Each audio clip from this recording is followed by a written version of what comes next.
오늘은 2021년 12월 12일 우리 강서 제주 가정교회 함께 예배 오신 여러분들을 다시 한번 진심으로 환영합니다. 우리 서로 환영의 박수 한번.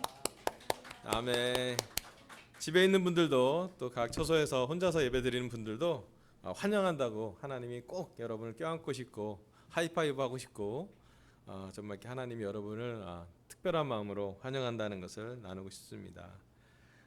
특별히 제주 가정교회 제자들 너무 환영합니다. 우리 상호영과 도영수님, 애나 사장님, 또 연희씨, 영실루님, 혜경 자매님들, 또 영남씨 부부 환영하고 싶고 또 말레이시아에서 재원이 형 부부도 환영하고 싶습니다. 어제 우리 잠깐 슬라이드 한번 띄워주시면요, 더 깊은 믿음으로서의 여정이라는 주제로 자매님들이 두 번째 지난주 토요일에 이어서 어제 토요일날 두 번째 모였는데요. 교회 큰 행사가 되어버렸어요. 우리 자매들이 157명이 모였답니다. 요즘 같은 시간에 157명이 모인다는 것은 교회에 정말 많은 자매들이 같이 참여하고 아바타도 있고 또 재밌네. 하여튼 그래서 되게 놀랍게 잘 좋은 시간을 보냈고 정말 특별히 좀 오래된 제자들한테 의미 있는 더 깊은 믿음으로의 여정으로 안내해주고 또 자매들끼리 이렇게 마음도 나누고 또 삶도 나누면서 되게 의미 있는 시간이 되었다고 합니다. 수고했던 자매들에게 너무 감사의 박수 한번 전하겠습니다. 예, 그리고 오늘은 교회 정말 이렇게 많은 제자들이 함께 있어서 너무 감사한 것 같아요. 우리 예배 준비하신 분도 많이 오셨고 오늘은 찬양도 우리 기자 누님이랑 우리 또 아내랑 같이도 이렇게 소프라노 알토도 같이 오랜만에 현욱이 혼자 하지 않고 민주가 시스템 하지 않고 반주를 해주고 시스템에 또 영호 형제가 있고 또 특별히 우리 영혁 형님 가족들이 다 와 있고요. 또 우리 주일학교에 진영 자매랑 찬우 민지가 함께 와서 예배를 지금 현장에서 예배를 드리고 있습니다. 그래서 오랜만에 교회가 좀 따뜻해진 것 같고 또 가족이 같이 모이니까 너무 기쁩니다.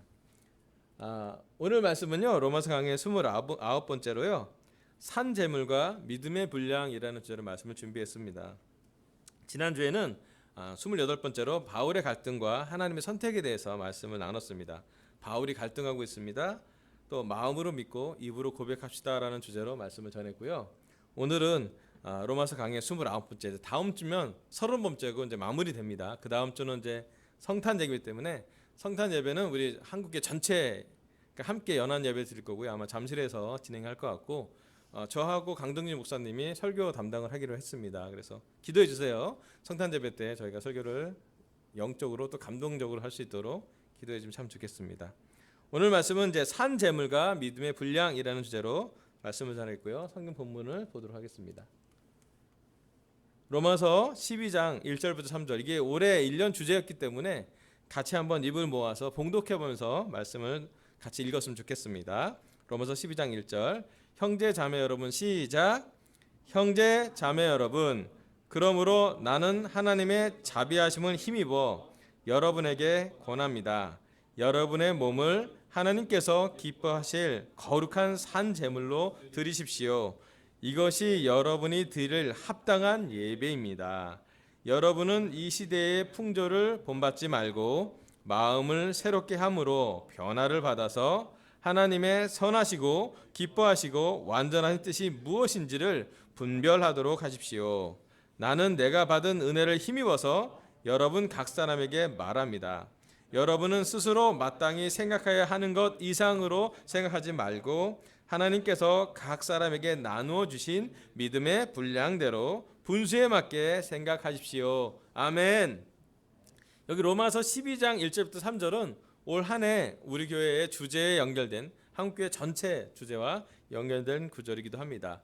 어쩌면 이 구절을 설교할 때까지 여태까지 달려왔을 수도 있습니다. 로마서 1장 1절부터 지금 막 달려와서 12장 3절까지 오늘 읽었습니다.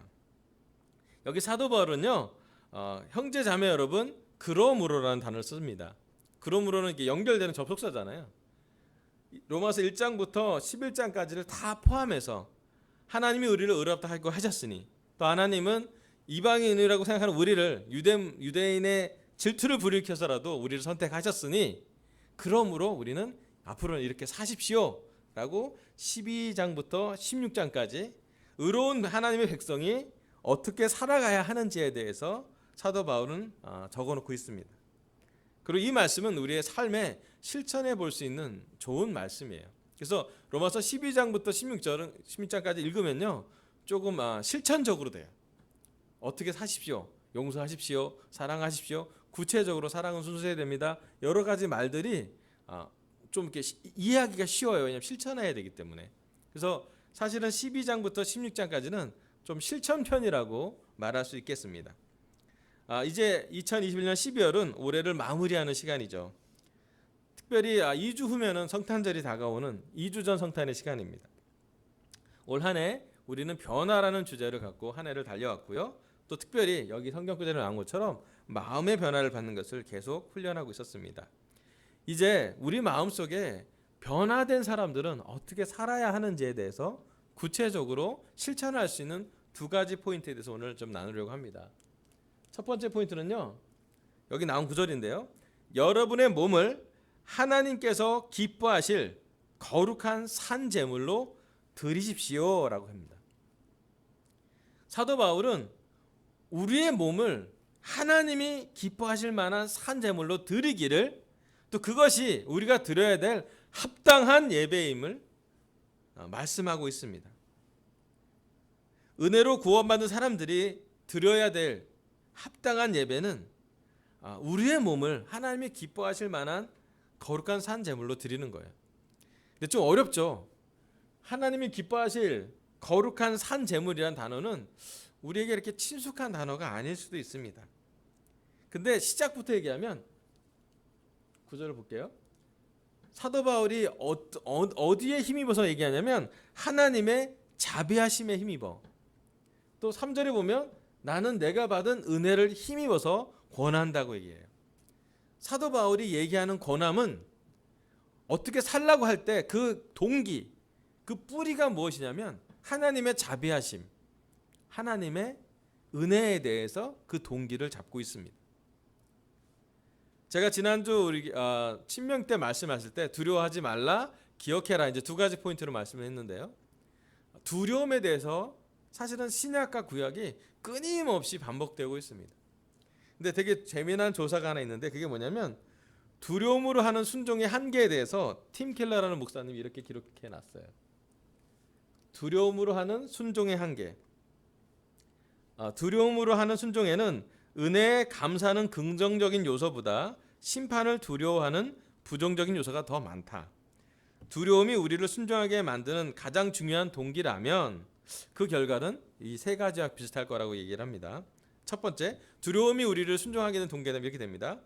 시간이 흐르면서 순종하는 동기가 점점 약해질 거래요. 왜냐하면 우리는 두려워하고 싶지 않거든요. 일단 우리가 두려워지는 상황이 되면 기본적인 사람의 반응은 회피 반응이에요. 두려워지지 않으려고 하고 두려움을 피하려고 합니다. 왜냐하면 위기감이 느껴지기 때문이죠. 두려움에 대한 동기가 된다면 그 순종하는 동기가 점점 약해질 거라고요. 두 번째로는요, 두려워하는 순종에는 회개에 관련해서 심각한 문제가 따릅니다. 왜 그러냐면요, 두려움은 솔직히 얘기하면 근본적인 회개가 아니라는 거예요. 여러분께 이렇게 매매만 안 맞으려고 숙제 가는 거 진짜 공부입니까? 예, 제가 고등학교 다닐 때, 중학교 다닐 때 정말 싫었어요. 왜 내가 고추의 파종시기를 외우는지 지금도 외워요. 맞았기 때문이에요. 4월 하순, 5월 순, 항순 그거 못 맞았다고 저는 야구방망이를 맞았어요. 뼈에 이거는 공부라고 생각하기보다는 암기죠. 이거는 좀 제가 볼 때는 공부의 본질과는 좀 떨어져 있는 점수와 관련. 사실 지금 우리 팀들 지금 수능을 공부하는 많은 사람들 이거 느낄 거예요. 이게 정말 공부인가? 내가 틀리지 않으려고 할 공부인가? 알아가려고 하는 공부인가? 이 공부의 본질이 또는 교육의 본질이 우리는 자꾸 점수로 결과로 환산하는데 사실은 교육은 배우려고 하는 거고요. 그런 것처럼 우리 삶에 정말 하나님은 우리가 하나님 무서워서 따른다면, 지옥 가기 싫어서 따른다면 사실은 늘 깊은 회개가 일어나는 것이 아니라 그냥 좀 이렇게 벌을 덜 받기 위한, 약간 면피하기 위한 그런 신앙이 될 수 있다는 것이에요. 세 번째, 이건 더 심합니다. 두려움으로 비롯된 순종은 고난이나 역경을 이겨내지 못한대요. 그렇겠죠. 왜냐하면 고난이나 역경을 이겨내려면 그 밑에 동기는 사랑이나 은혜의 동기가 있을 때 가능합니다. 여러 가지 고난이나 역경이 왔을 때 우리를 지탱하게 하는 게 무엇인지 성경은 그것을 믿음이라고 하고요. 또 정확히 얘기하면 사랑으로 표현되는 믿음이라고 표현하고 있습니다. 우리는 사랑하지 않고서는 극복이 잘 안 돼요. 좋아하는 단계에서는 헤어질 수 있습니다. 하지만 무조건적으로 하나님의 은혜에 기초한 사랑을 이해할 때 그 동기가 사실은 고난이나 역경이 와도 헤쳐나갈 수가 있는 것이죠. 여러분, 우리가 하나님을 믿고 사랑할 때 사도 바울이 말하는 것처럼 자비하심을 힘입고 은혜에 힘입어서 고난하는 것을 잘 이해하셔야 됩니다.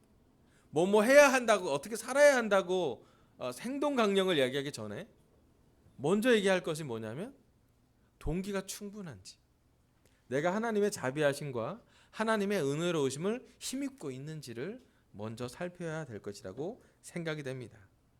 그 자비하심에 입은 사람은 거룩한 산 제물이 된대요. 또 거룩한 산 제물에 대해서 또 좀 복잡하기 때문에 연구를 해봤습니다. 자, 산 제물이란 무엇일까라고 했을 때 먼저 하나님이 기뻐하시는 거룩한 제사의 제물은 의무감이 아닌 자발적으로 최고의 것을 드리는 것을 하나님 기뻐하시는 제물이라고 해요. 우리 가인의 제사와 아벨의 제사를 봤잖아요. 둘 다 제사를 드렸다니까요. 근데 하나는 드리긴 드렸지만 베스트한 건 아니라는 것으로 우리가 추정해 볼 수가 있습니다. 물론 가인이 아니라서 어떤 마음인지 잘 모르겠지만 가인과 아벨이 드렸던 제사 중에 하나님이 아벨을 기뻐 받았을 때 아벨의 편에서 본다면 최고의 것을 드렸거든요. 최고의 것은 언제 나오냐면요, 자발적일 때 나와요. 누가 시켜서는 최고의 것이 잘 안 나옵니다. 그렇지 않아요? 하나님이 기뻐하시는 산제물이란 자발적으로 드리는 예배일 거예요. 두 번째, 제사를 드리는 제물은 드리는 것이 보통 죽은 제물을 드렸기 때문에 죽여서 드리잖아요. 하지만 산 제물이라는 것은 살아있지만 하나님의 뜻에 자신의 전부를 내어 맡기는 것, 즉 살아있는 죽임이라고 표현합니다. 죽지 않기에 계속 살아서 드리는 제물이라는 뜻이에요. 좀 어려운 뜻이긴 한데요. 왜냐하면 예수님이 하나님이 기뻐하신 거룩한 산 제물의 영원한 모범이라고 표현했어요. 예수님 살아 계셨지만 자기 뜻을 하나님의 뜻에 맞추려고 부인하셨잖아요. 그런 예배가 하나님이 보실 때는 거룩한 산 제물이라고 표현하는 것이에요. 실제로 살아 계셨지만 자기가 십자가를 질 때까지 기꺼이 순종하려고 그 길을 만들어서 걸어가시는 걸 보면 오늘 성찬도 나눴지만 예수님 십자가는 산 제물의 가장 좋은 표현이 됩니다. 세 번째로는요, 하나님이 기뻐하시는 거룩한 산 제물이란 우리를 기쁘게 하는 것이 아니에요. 말 그대로 하나님을 기쁘시게 하는 제물이 거룩한 산 제물이라는 것이에요. 우리가 예배를 드릴 때 본질적으로 우리가 준비해야 될 마음은 하나님을 기쁘시게 하려고 하는 것이에요. 물론 하나님을 기쁘시게 하려다 보니까 우리 마음도 기뻐지죠. 근데 우리의 기본적인 예배에 대한 태도, 예배를 드릴 때 하나님이 좋아하는 건 자발적으로 또 최고의 것을, 그리고 살아는 있지만 하나님 뜻에 맞게끔 마지막으로 하나님을 기쁘시게 하는 데 중점을 둔 예배가 바로 우리가 드려야 될 합당한 예배입니다. 하나님이 기뻐하신 예배는 살아있지만 하나님의 뜻에 예수님처럼 십자가에 더 가까이 가는 예배를 말합니다. 하나님이 기뻐하신 예배는 예배의 중심이 우리 자신이 아니라 하나님이 기쁘신가에 집중된 예배입니다. 그리고 이 예배를 준비하거나 진행하거나 또 잘 끝나게 되면 어떻게 되냐면 그런 예배를 드렸기 때문에 우리 안에 있는 성령님이 기쁘게 반응합니다. 여러분, 우리가 예배를 끝나고 나서 이 예배 너무 감사하다, 감동했다 할 때 어때 드리나요? 하나님이 기쁘시게 하려고 할 때 그 감동이 2배가 돼요. 여러분, 나를 기쁘게 될 땐 예배가 평가됩니다. 오늘 예배 좋았어, 안 좋았어? 예배가 사람들이 오늘 좀 적던데? 오늘 성찬을 왜 하다가 영상이 끊기지? 그거 영어로 된 게 있기 때문에 끊어놨는데 여러 가지 것을 볼 수가 있습니다. 하지만 하나님이 기뻐하시는 예배라고 하면 우리는 예배를 해서 얼마나 기도하고 있는지, 또 예배의 설교에, 예배의 성찬에, 예배의 기도에 우리는 엄청 얼만큼 한 마음으로 공감하고 있는지. 코로나의 시대에서 이 작은 모니터 예배를 드리는 게 대단히 쉽지 않아요.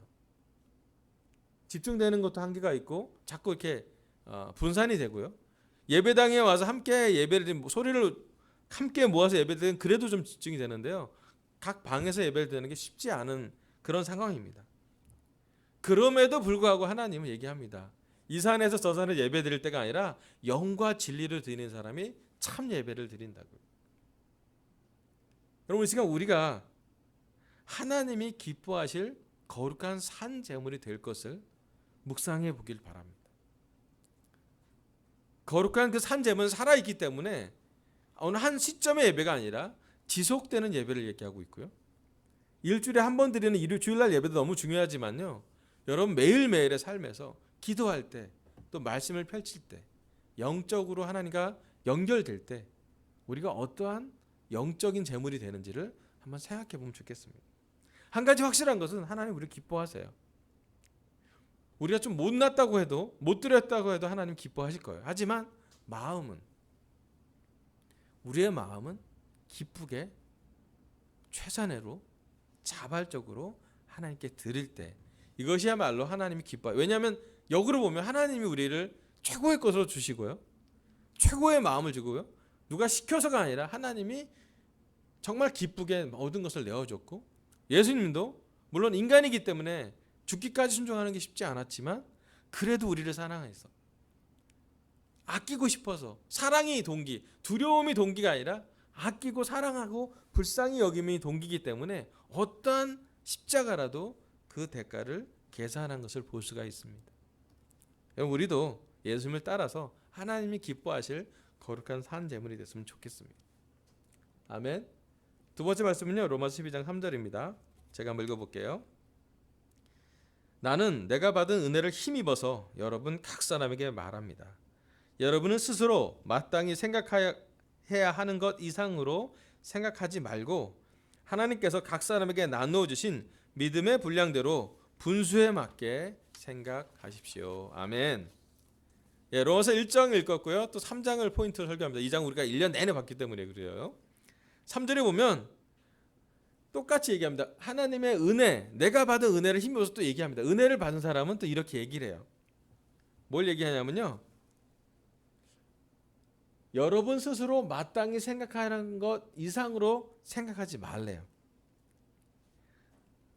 참 신기하게도 사도 바울은 은혜를 얘기하면서 우리가 하나님이 우리에게 각 사람에게 나눠진 믿음의 분량대로 분수에 맞게 생각하라고 얘기합니다. 이거 되게 어려운 거죠. 두 번째 설교 포인트는요, 하나님께서 각 사람에게 나눠주신 믿음의 분량대로 분수에 맞게 생각하십시오. 아멘. 오늘 설교는 1장 12장 1절이 설교 주제고요, 11장 3절이 설교 포인트라고 생각하시면 됩니다. 믿음의 분량대로 분수에 맞게 생각하십시오 라고 써 있습니다. 아멘. 근데 한 가지 물어볼게요. 여러분, 우리가 마땅히 생각하는 것 이상이나 이하로 생각할 때가 많지 않습니까? 이게 정말 중요한 질문이에요. 우리는 너무나 자주 우리가 스스로 마땅히 생각해야 하는 것 이상으로 생각할 때가 많고 이하로 생각할 때가 많지, 적절하게 하나님의 은혜의 관점에 입각해서, 하나님의 자비하심의 관점에 입각해서 생각하는 게 쉽지가 않아요. 우리는 예수님의 관점 외에는 늘 오버하거나 늘 언더합니다. 제 약점이기도 해요. 제 감정이 이렇게 평상적이지 않고 오버하거나 언더할 때가 되게 많아요.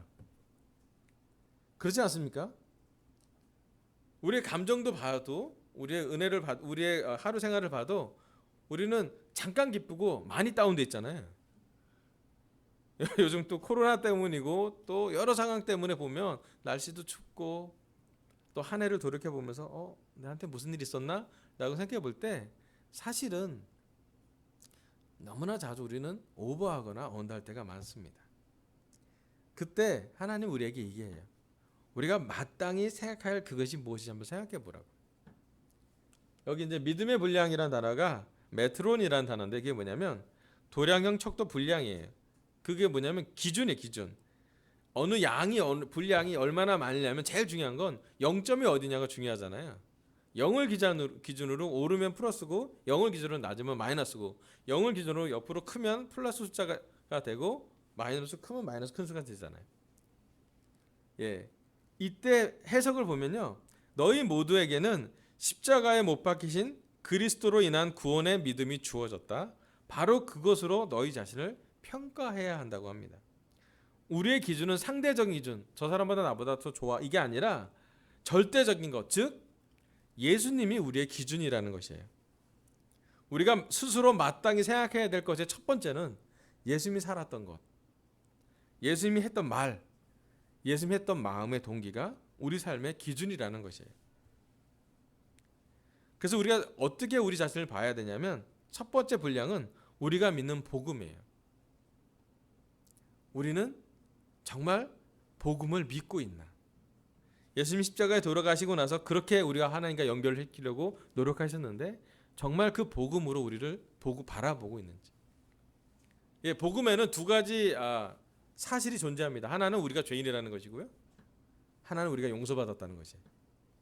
두 개 다가 복음 안에 들어가 있습니다. 죄를 안 졌다고 우기는 사람은 용서받기도 어렵겠죠. 네, 그래서 교만한 사람은 사실은 용서받는 그 은혜를 체험하기가 쉽지가 않습니다. 반대로 나는 그렇게 결정적인 죄를 짓지 않았어. 난 그렇게 드라마틱한 걸 잘 원하지 않은 사람도 있겠어요. 하지만 각 사람에게 하나님은 믿음의 분량에 무엇을 주었다는 것이에요. 두 번째로요. 우리는 그리스도의 몸 안에서 각자 하나님이 독특한 은사와 능력을 주셨다고 생각해야 되는 것이에요. 여기 보면 하나님이 주셨다는 것이에요. 우리는 복제품이 아니라 로봇가 아니라 하나님이 각 사람에게 아주 다양할 정도로 거의 비교되지 않을 정도로 다른 은사를 줬다는 것이에요.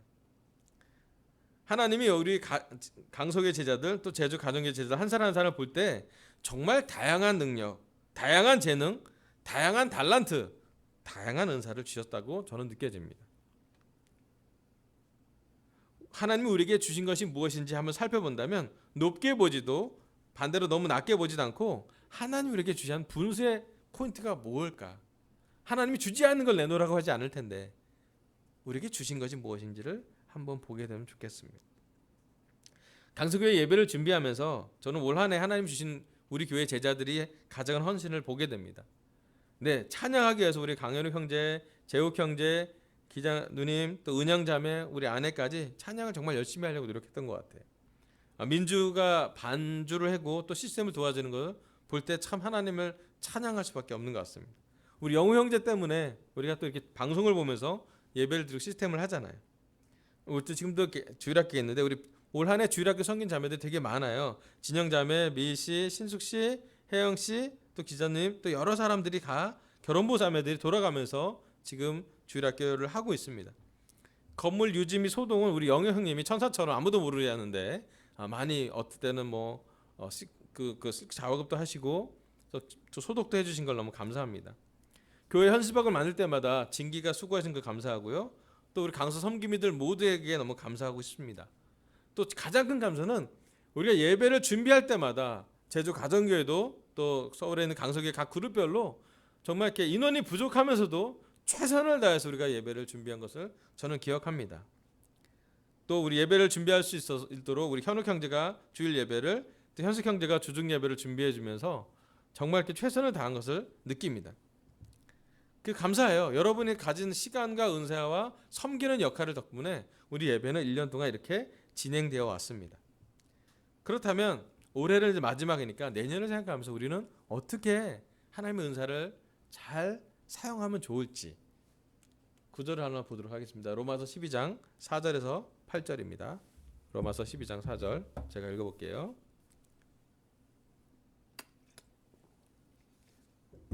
한 몸에 많은 지체가 있으나 그 지체들이 다 같은 일을 하는 것은 아닙니다. 이와 같이 우리도 여럿이지만 그리스도 안에서 한 몸을 이루고 있으며 각 사람은 서로 지체입니다. 하나님께서 우리에게 주신 은혜를 따라 우리는 저마다 다른 신령한 선물을 가지고 있습니다. 가령 그것이 예언이면 믿음의 정도에 맞게 예언할 것이요, 섬기는 일이면 섬기는 일에 힘써야 합니다. 또 가르치는 사람이면 가르치는 일에, 권면하는 사람이면 권면하는 일에 힘쓸 것이요, 나누어 주는 사람은 순수한 마음으로, 지도하는 사람은 열성으로, 자선을 베푸는 사람은 기쁜 마음으로 해야 합니다. 아멘. 사도 바울은 로마서 12장 4절부터 8절에 구체적으로 하나님이 주신 신령한 선물을 사용하는 것에 대해서 약 7가지 용례를 갖고 얘기하고 있습니다. 그것도 역시 얘기합니다. 하나님의 은혜로 따라서 주셨다고요. 우리의 노력보다는 하나님의 은혜를 계속 강조하고 있습니다. 바울이 말한 신령한 선물이 7가지가 있어요. 예언, 섬기는 일, 가르치는 사람, 권면하는 사람, 나누어 주는 사람, 지도하는 사람, 자선을 베푸는 사람으로 한 7가지로 추려볼 수가 있습니다. 제가 한 가지 아는 것은 강석교회 제자들한테 이것이 다 있다라는 것이에요. 제가 이 구절 보고 되게 기뻤던 이유는 뭐냐면, 내가 7가지 다 있지 않은 것을 되게 기뻐했어요. 많은 경우 목사님이 다 해야 될 때도 있어요. 우리 기본적 생각에는 다 잘해야 되거든요, 우리는. 근데 그러지 않아요. 성경은 얘기합니다.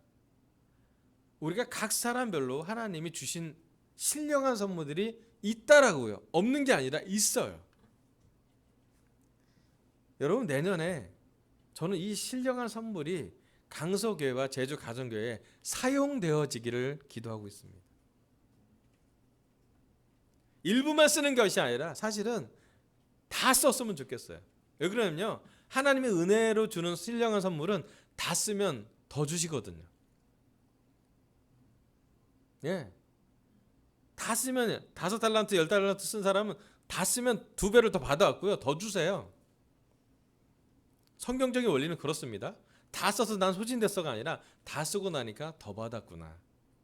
그리고 하나님의 은혜의 선물이기 때문에, 내 것이 원래 아니었기 때문에 소진돼도 그렇게 별 탈이 없어요.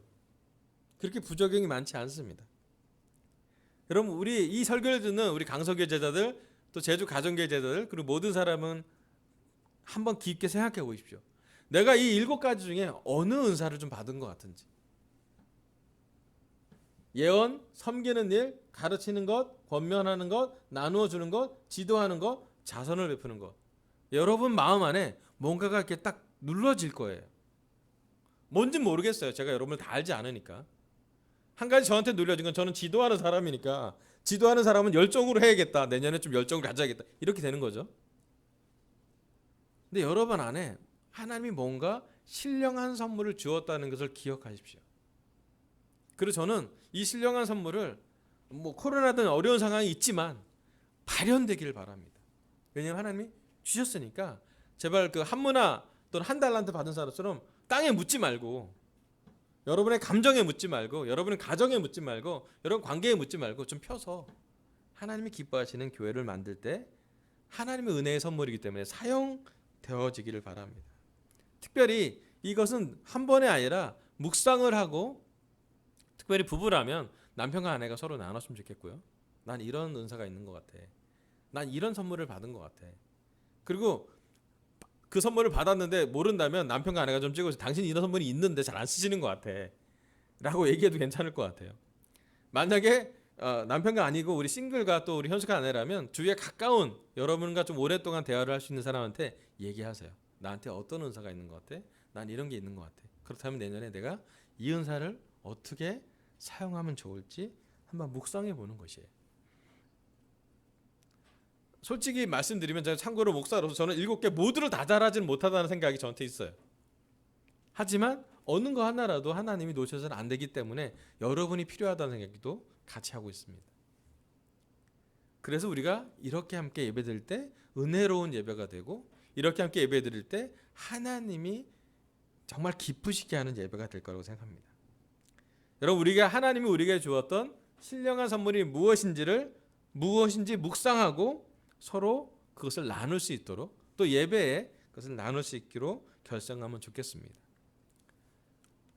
마지막으로요, 2020년 우리 강서 제주 가정교회 1년 주제에 대해서 우리가 지난 청기인 미팅 때 제안이 됐고, 또 이러한 이안이 있고 또 이러한 이안을 포함한 4안이 됐는데 어제까지 계속 그 투표를 진행해 봤는데 현재 가장 월등하게 나왔어요. 뭐 중간 박빙이 된 것도 아니고 월등하게 4안이 됐습니다. 사랑으로 건설되는 하나님의 가정이라는 주제로 내년 한 해를 주제로 진행하려고 합니다. 참고 구절은 에베소 2장 19절부터 21절이고요. 에베소 4장 10절입니다. 제가 이 구절을 밴드도 올려놓을 거고 그렇기 때문에 내년에 가기 전에 한번 묵상해 보시고요. 또 우리 이것을 함께 참여해서 우리가 주제로 잡았으니 하나님의 가정은 어떤 것인지 또 사랑으로 건설되는 것, 연결되고 결합되는 것이 무엇인지를 한번 더 생각하면 참 좋겠습니다. 제가 올려놓을게요. 걱정하지 마세요. 밴드나 카톡에는 다 올라가 있어요. 자, 오늘은 로마서 강의 29번째로 산재물과 믿음의 분량이라는 주제로 말씀을 전했습니다. 첫 번째, 여러분의 몸을 하나님께서 기뻐하실 거룩한 산재물로 드리십시오. 우리의 몸을 거룩한 산재물로 드려서 하나님이 기쁘시게 되는 그런 예배가 되기를 결정했으면 좋겠습니다. 또 두려움으로 하는 순종이 아니라 사랑으로 은혜로 하는 순종이 되기를 바라겠고요. 또 정말 기쁘게 드리는 산재물이 됐으면 좋겠습니다. 두 번째, 하나님께서 각 사람에게 나눠주신 믿음의 분량대로 분수에 맞게 생각하십시오.